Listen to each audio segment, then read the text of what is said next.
Viewers, welcome back in our program. जी doctor साहब ਹੁਣ ਸਾਡੇ ਦਰਸ਼ਕਾਂ ਨੂੰ ਦੱਸੋ ਅੱਜ ਦੇ ਦਿਨ ਦੀ ਕੀ ਇਤਿਹਾਸਕ ਅਹਿਮੀਅਤ ਹੈ। ਸਿੱਖ ਇਤਿਹਾਸ ਦੇ ਹਵਾਲੇ ਨਾਲ ਅੱਜ ਦੇ ਦਿਨ 1709 ਦੇ ਵਿੱਚ ਬਾਬਾ ਬੰਦਾ ਸਿੰਘ ਬਹਾਦਰ ਦੀ ਅਗਵਾਈ 'ਚ ਸਮਾਣਾ ਸ਼ਹਿਰ, ਜਿਹਨੂੰ ਸਿੱਖ ਜਲਾਦਾਂ ਦਾ ਜਾਂ ਜ਼ਾਲਮ ਕਾਜ਼ੀਆਂ ਦਾ ਸ਼ਹਿਰ ਕਹਿੰਦੇ ਸੀ, ਇਸ ਤੇ ਫੌਜ ਨੇ ਧਾਵਾ ਬੋਲੇ ਔਰ ਜਿਹੜੇ ਦੋਸ਼ੀ ਇਸ ਥਾਂ ਦੇ ਪਠਾਨ ਔਰ ਜਿਹੜੇ ਕਾਜ਼ੀ ਸਨ ਉਹਨਾਂ ਨੂੰ ਸਜ਼ਾ ਯਾਫਤਾ ਕੀਤਾ, ਕਿਉਂਕਿ ਇਸ ਦੇ ਉੱਤੇ ਸਿੱਖਾਂ ਦਾ ਖਾਸ ਗੁੱਸਾ ਸੀ। ਜਿਨ੍ਹਾਂ ਕਾਜ਼ੀਆਂ ਨੇ ਸਹੁੰ ਖਾਧੀ ਕੁਰਾਨ ਸ਼ਰੀਫ ਦੇ ਉੱਤੇ, ਔਰੰਗਜ਼ੇਬ ਵੱਲੋਂ ਭੇਜੇ ਕੁਰਾਨ ਸ਼ਰੀਫ ਤੇ ਅਨੰਦਪੁਰ ਦਾ ਕਿਲ੍ਹਾ ਖਾਲੀ ਕਰਨ ਲਈ ਜਿਹੜੇ ਇਕਰਾਰ ਕੀਤੇ, ਉਹ ਕਾਜ਼ੀ ਵੀ ਜਿਹੜਾ ਉਹ ਸਮਾਣੇ ਦਾ ਰਹਿਣ ਵਾਲਾ ਸੀ ਜੀ।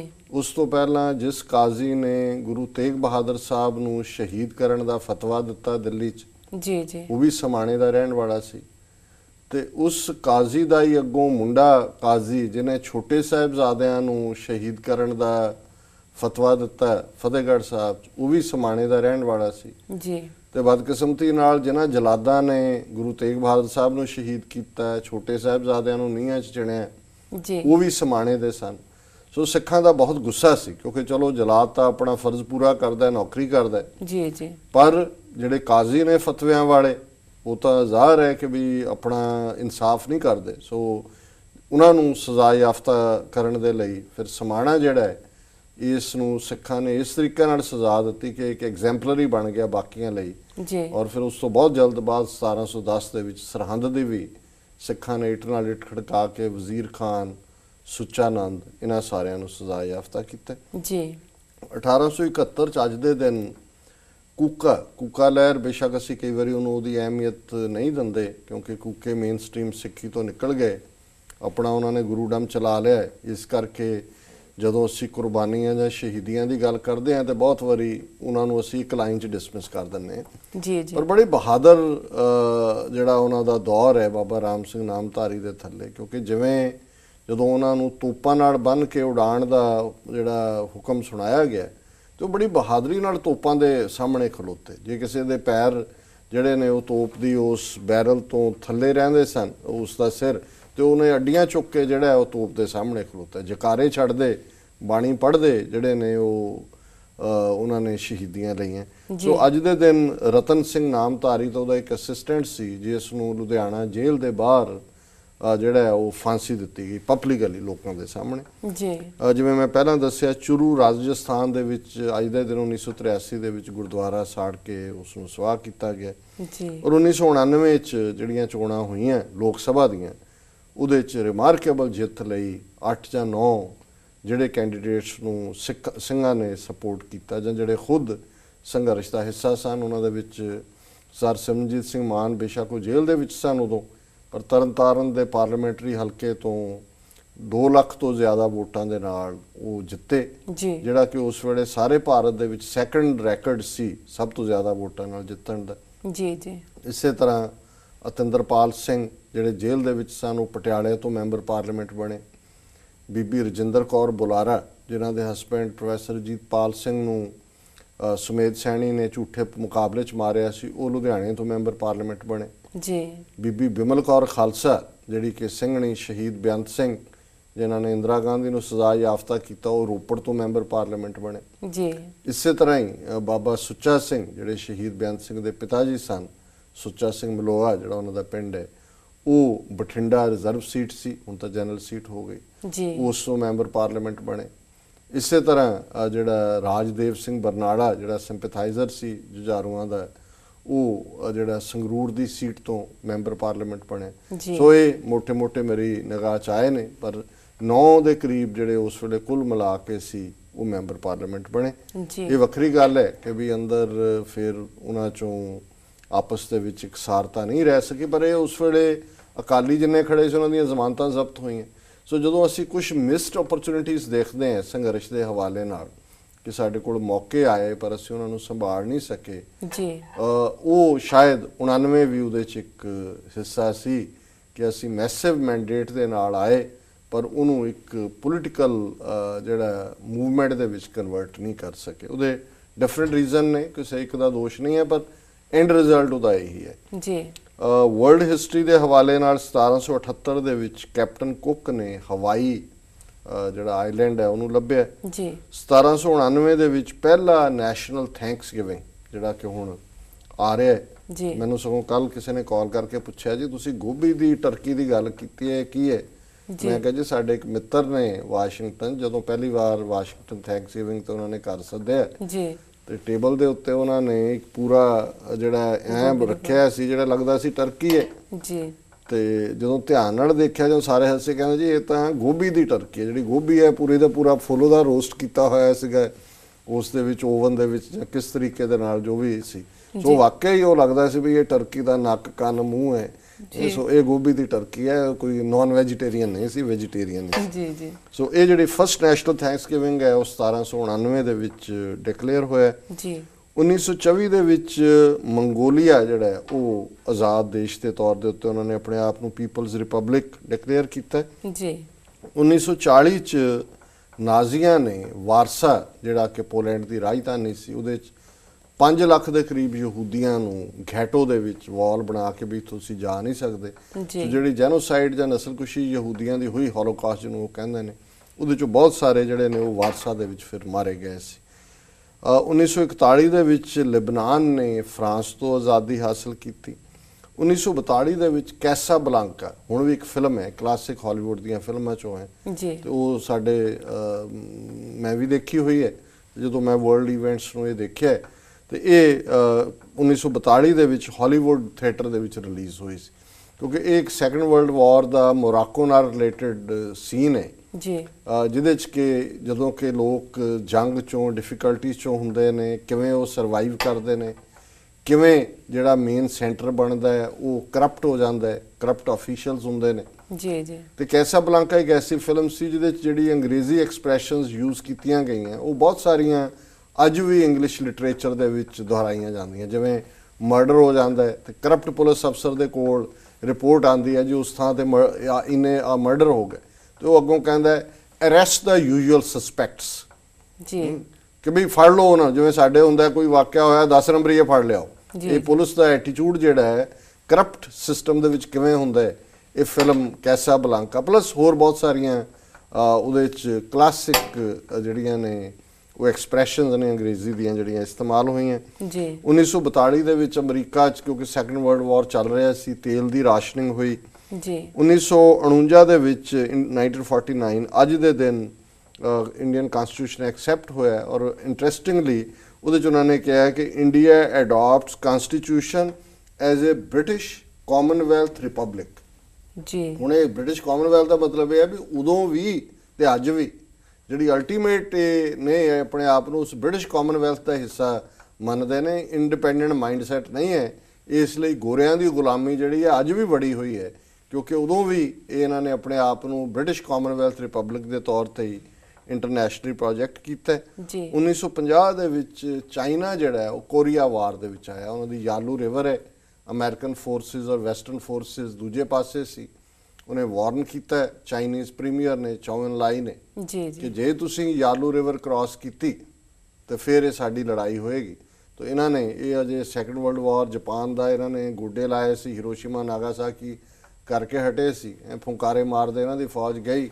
ਚੀਨੀਆਂ ਨੇ ਹਜ਼ਾਰਾਂ ਦੀ ਗਿਣਤੀ ਜਿਹੜਾ ਉਹ ਯਾਲੂ ਰਿਵਰ ਕ੍ਰਾਸ ਕਰਕੇ ਅਟੈਕ ਕੀਤਾ। ਜੀ ਔਰ ਜੇ ਤੁਸੀਂ ਕਦੇ ਵਾਸ਼ਿੰਗਟਨ ਆਓ ਤੇ ਤੁਸੀਂ ਕੋਰੀਆ ਵਾਰ ਮੈਮੋਰੀਅਲ ਦੇਖਦੇ ਹੋ ਤੇ 60,000 ਤੋਂ ਜ਼ਿਆਦਾ ਉਹਦੇ ਚ ਮਾਰੇ ਗਏ। ਇੰਡੀਅਨ ਵੀ ਮਰੇ ਕਿਉਂਕਿ ਉਹ UN ਦੇ ਥੱਲੇ ਸੀ, ਅਮਰੀਕਨ ਵੀ 50-60,000 ਅਮਰੀਕਨ ਸੋਲਜਰ ਮਰੇ, ਚੀਨ ਦੇ ਤਾਂ ਪਤਾ ਨਹੀਂ ਕਿੰਨੇ ਕੁ ਮਰੇ।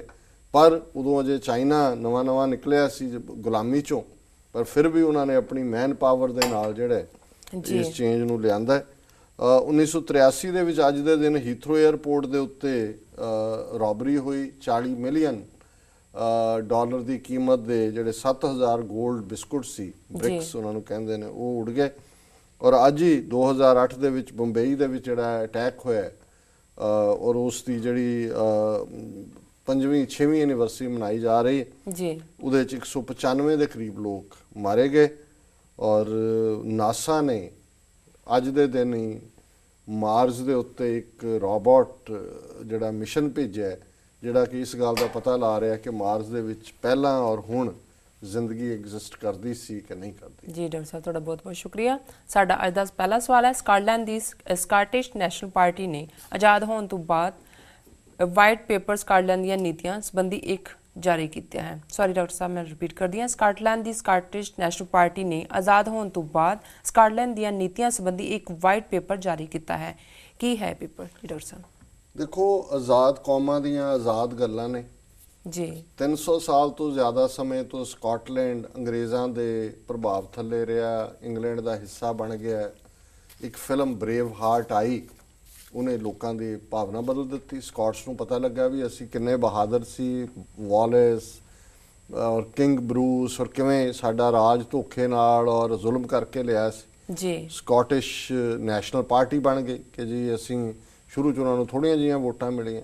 ਅੱਜ ਹਾਲ ਇਹ ਹੈ ਵੀ ਉਹ ਸਕਾਟਿਸ਼ ਨੈਸ਼ਨਲਸ ਪਾਰਟੀ ਜਿਹੜੀ ਹੈ ਉਹ ਸਕਾਟਲੈਂਡ ਦੀ ਮੇਨ ਪਾਰਟੀ ਹੈ ਜਿਹੜੀ ਰੂਲ ਕਰ ਰਹੀ ਹੈ। ਜੀ ਔਰ ਉਹਨਾਂ ਨੇ ਫਿਰ ਇਹ ਕਿਹਾ ਕਿ ਜੀ ਅਸੀਂ ਤਾਂ ਇੰਗਲੈਂਡ ਨਾਲ ਨਹੀਂ ਰਹਿਣਾ। ਔਰ ਤੁਸੀਂ ਦੂਜੇ ਪਾਸੇ ਇੰਗਲੈਂਡ ਦੀ ਸਿਵਲਾਈਜ਼ ਸੁਸਾਇਟੀ ਦੀ ਗੱਲ ਦੇਖੋ, ਭਾਵੇਂ ਅਸੀਂ ਅੰਗਰੇਜ਼ਾਂ ਨੂੰ ਉਹ ਜਿਹੜਾ ਉਹਨਾਂ ਦੀ ਕਲੋਨੀਅਲ ਪਾਸਟ ਕਰਕੇ ਹਮੇਸ਼ਾ ਬੁਰਾ ਕਹਿੰਦੇ ਆ, ਜੀ ਜੀ ਉਹਨਾਂ ਨੇ ਵੀ ਦੇਖਿਆ ਕਿ ਵੀ ਜੇ ਲੋਕ ਨਹੀਂ ਰਹਿਣਾ ਚਾਹੁੰਦੇ ਸਾਡੇ ਨਾਲ ਸਕਾਟਲੈਂਡ ਦੇ, ਤਾਂ ਉਹਨਾਂ ਨੂੰ ਮੌਕਾ ਦਿਓ ਕਿ ਡਿਸਾਈਡ ਕਰਨ ਕਿ ਉਹਨਾਂ ਨੇ ਰਹਿਣਾ ਕਿ ਨਹੀਂ ਰਹਿਣਾ। ਜੀ ਸੋ ਕੁੱਲ ਮਿਲਾ ਕੇ ਮਿਸਟਰ ਐਲੈਕਸ, ਜਿਹੜਾ ਕਿ ਇਸ ਵੇਲੇ ਫਸਟ ਮਿਨਿਸਟਰ ਹੈ ਸਕਾਟਲੈਂਡ ਦਾ, ਜਿਹੜਾ ਕਿ ਚੀਫ ਮਿਨਿਸਟਰ ਲਈ ਸ਼ਬਦ ਵਰਤਿਆ ਜਾਂਦਾ ਹੈ, ਜੀ ਉਹਨਾਂ ਨਾਲ ਸਮਝੌਤਾ ਕੀਤਾ ਡੇਵਿਡ ਕੈਮਰੂਨ ਨੇ।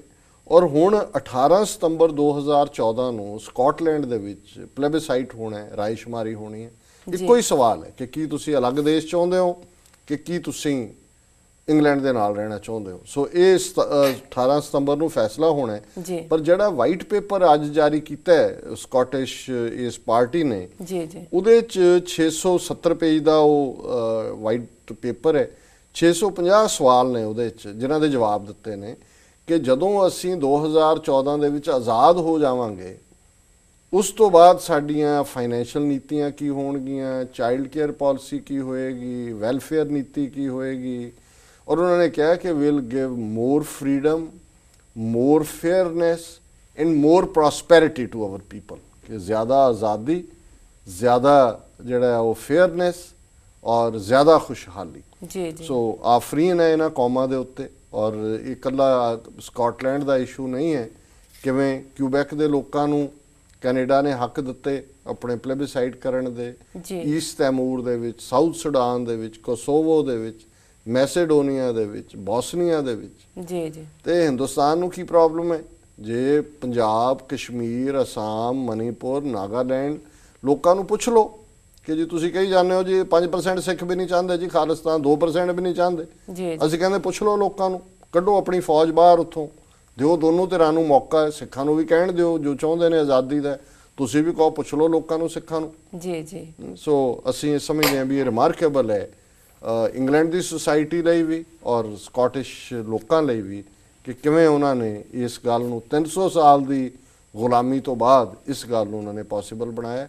ਸਾਡਿਆਂ ਨੇ ਤਾਂ 66 ਸਾਲਾਂ 'ਚ ਮੌਜੇ ਵੀ ਲਾ ਦਿੱਤੇ ਨੇ ਤੇ ਉਹ ਸਿਰ ਤੇ ਟੋਪੀ ਵੀ ਰੱਖਣ ਨੂੰ ਤਿਆਰ ਬੈਠੇ ਨੇ। ਜੀ ਜੀ ਡਾਕਟਰ ਸਾਹਿਬ, ਤੁਹਾਡਾ ਬਹੁਤ ਬਹੁਤ ਧੰਨਵਾਦ। ਹੁਣ ਸਾਡੇ ਦਰਸ਼ਕਾਂ ਨੂੰ ਦੱਸੋ ਅੱਜ ਦਾ ਵਿਚਾਰ। ਅੱਜ ਦੇ ਵਿਚਾਰ ਲਈ ਅਸੀਂ ਬਾਬਾ ਫਰੀਦ ਜੀ ਦੀ ਬਾਣੀ ਦੇ 2 ਸ਼ਲੋਕ ਚੁਣੇ ਨੇ, ਜਿਹੜੇ ਸ਼ਾਇਦ ਸਾਡੇ ਬਹੁਤ ਸਾਰੇ ਦਰਸ਼ਕਾਂ ਨੂੰ ਜ਼ਬਾਨੀ ਵੀ ਯਾਦ ਹੋਣ। ਜੀ ਕਦੇ ਪੰਜਾਬੀ ਲਿਟਰੇਚਰ 'ਚ ਵੀ ਇਹਨਾਂ ਨੂੰ ਪੜ੍ਹਾਇਆ ਜਾਂਦਾ ਸੀ ਜਦੋਂ ਗੁਰਬਾਣੀ ਦੇ ਹੈਡਿੰਗ ਥੱਲੇ। ਜੀ ਜੀ ਆਮ ਲੋਕਾਂ ਦੀ ਜ਼ਬਾਨ ਹੈ। ਔਰ ਬਹੁਤ ਵਾਰ ਜਦੋਂ ਅਸੀਂ ਅਕਾਲ ਪੁਰਖ ਨਾਲ ਆਪਣੇ ਨੇਹ ਜਾਂ ਤੇਹ ਦੀ ਗੱਲ ਕਰਦੇ ਹਾਂ ਕਿ ਕਿਵੇਂ ਹੋਣਾ ਚਾਹੀਦਾ ਹੈ, ਤੇ ਬਹੁਤ ਵਾਰੀ ਇਹ ਸਾਡੇ ਕਥਾਵਾਚਕ ਵੀ ਰਿਪੀਟ ਕਰਦੇ ਨੇ। ਜੀ ਜੀ ਤੇ ਉਹ ਪਹਿਲਾ ਸ਼ਲੋਕ ਹੈ, ਫਰੀਦਾ ਗਲੀਏ ਚਿੱਕੜ ਦੂਰ ਕਰ, ਨਾਲ ਪਿਆਰੇ ਨੇਹੋ, ਚਲਾਂ ਤਾਂ ਭਿੱਜੈ ਕੰਬਲੀ, ਰਹਾਂ ਤਾਂ ਟੁੱਟੈ ਨੇਹੋ। ਤੇ ਫਿਰ ਇਹ ਸਵਾਲ ਹੈ ਜਾਂ ਇੱਕ ਸ਼ੰਕਾ ਹੈ ਜਾਂ ਮਨ ਦੇ ਵਿੱਚ ਦੁਬਿਧਾ ਹੈ, ਤੇ ਫਿਰ ਉਹਦਾ ਜਵਾਬ ਅਗਲਾ ਸ਼ਲੋਕ ਹੀ ਹੈ ਜਿਹੜਾ ਕਿ ਆਪਣੇ ਮਨ ਨੂੰ ਹੀ ਸਮਝਾਉਣਾ ਹੈ ਕਿ ਭਿੱਜੋ ਸਿੱਜੋ ਕੰਬਲੀ, ਅੱਲਾਹ ਵਰਸੋ ਮੇਹੋ, ਜਾਏ ਮਿਲਾਂ ਤੇ ਨਾ ਸੱਜਣਾ, ਟੁੱਟੋ ਨਾ ਹੀ ਨੇਹੋ।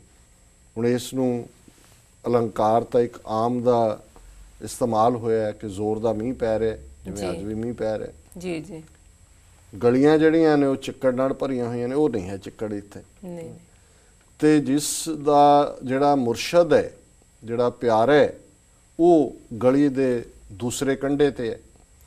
ਤੇ ਜੇ ਹੁਣ ਮਿਲਣ ਦਾ ਵਕਤ ਹੈ, ਉਸ ਦੇ ਦੀਦਾਰ ਦਾ ਵਕਤ ਹੈ, ਮਿਲ ਕੇ ਇਬਾਦਤ ਕਰਨ ਦਾ ਵਕਤ ਹੈ, ਇਹ ਮਸੀਤ ਵੀ ਹੋਏ, ਮੰਦਰ ਹੋਏ, ਗੁਰਦੁਆਰਾ ਹੋਏ, ਚਰਚ ਹੋਏ, ਇਹ ਗੱਲ ਨੇਮ ਨਾਲ ਵੀ ਜੁੜ ਜਾਂਦੀ ਹੈ। ਜੀ ਜੀ ਨੇ ਆਪਣੀ ਥਾਂ ਤੇ ਹੈ, ਖਿੱਚ ਪ੍ਰੇਮ, ਪਰ ਨੇ ਦੇ ਨਾਲ ਇੱਕ ਨੇਮ ਦਾ ਵੀ ਰੋਲ ਹੈ।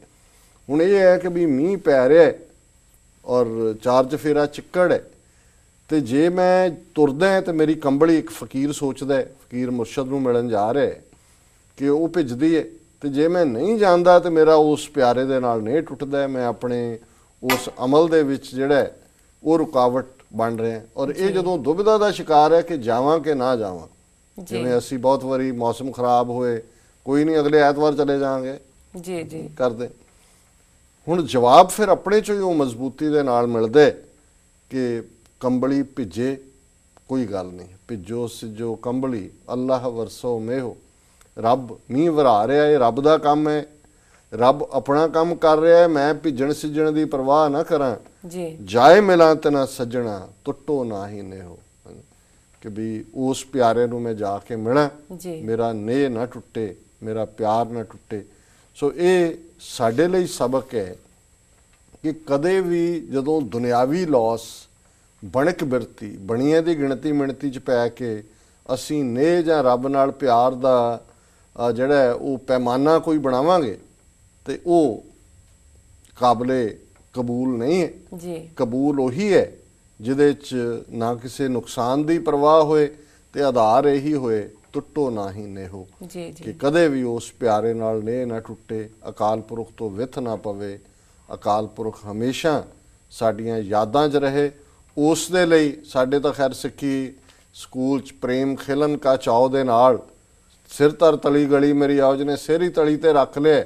ਜੀ ਉਹਨੂੰ ਕੰਬਲੀ ਦਾ ਕਾਹਦਾ ਫਿਕਰ ਹੈ, ਉਹਨੂੰ ਕੱਪੜਿਆਂ ਦਾ ਕਾਹਦਾ ਫਿਕਰ ਹੈ, ਉਹਨੂੰ ਚਿੱਕੜ ਦਾ ਕਾਹਦਾ ਫਿਕਰ ਹੈ, ਜੀ ਉਹ ਤਾਂ ਮੌਤ ਨੂੰ ਕਲੋਲਾਂ ਕਰਦਾ ਹੈ। ਜੀ ਸੋ ਇਹ ਅੱਜ ਦਾ ਸੁਨੇਹਾ। ਜੀ ਡਾਕਟਰ ਸਾਹਿਬ, ਤੁਹਾਡਾ ਬਹੁਤ ਬਹੁਤ ਧੰਨਵਾਦ, ਤੁਸੀਂ ਅੱਜ ਦਾ ਵਿਚਾਰ ਸਾਡੇ ਦਰਸ਼ਕਾਂ ਨਾਲ ਸਾਂਝਾ ਕੀਤਾ।